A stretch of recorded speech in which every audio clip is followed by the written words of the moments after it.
Hi బాగున్నారా? నేను ఈరోజు మీకు బటర్ స్వీట్ కార్న్ ఎలా రెడీ చేసుకోవాలో చూపిస్తాను, వచ్చేయండి. ముందుగా స్వీట్ కార్న్ని ఒలుచుకుని దాన్ని ఒక ప్లేట్లో పెట్టుకోండి.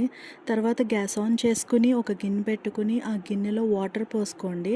ఇలాంటి ఒక స్టీల్ స్టెయినర్ ఉంటుంది కదా, స్టెయినర్ని దాని మీద పెట్టుకుని అడ్జస్ట్ చేసుకోండి.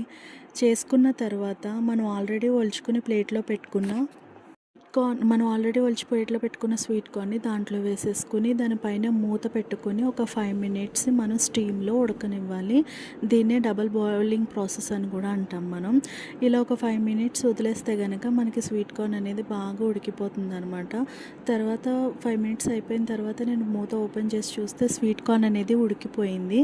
ఇప్పుడు దాన్ని నేను ఒక బౌల్లో తీసుకుని అందులో నేను అమూల్ బటర్ క్యూబ్ అనేది వేసి తర్వాత కొంచెం సాల్ట్ వేస్తున్నా. సాల్ట్ తక్కువగానే వేసుకోండి, ఎందుకంటే ఆల్రెడీ బటర్లో సాల్ట్ ఎక్కువగా ఉంటుంది. సో చూసుకుని సాల్ట్ వేసుకోండి. తర్వాత కొంచెం మిరియాల పౌడర్ వేసుకుని బాగా మిక్స్ చేసుకున్నాను అనమాట.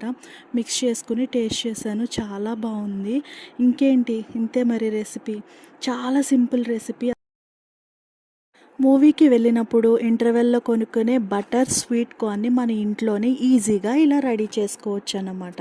ఇంకేంటి మరి, వీడియో నచ్చిందా? వీడియో నచ్చితే సల్మా వ్లాగ్స్ అనే ఛానల్కి లైక్ చేయండి, షేర్ చేయండి, సబ్స్క్రైబ్ చేయండి. Thank you, bye.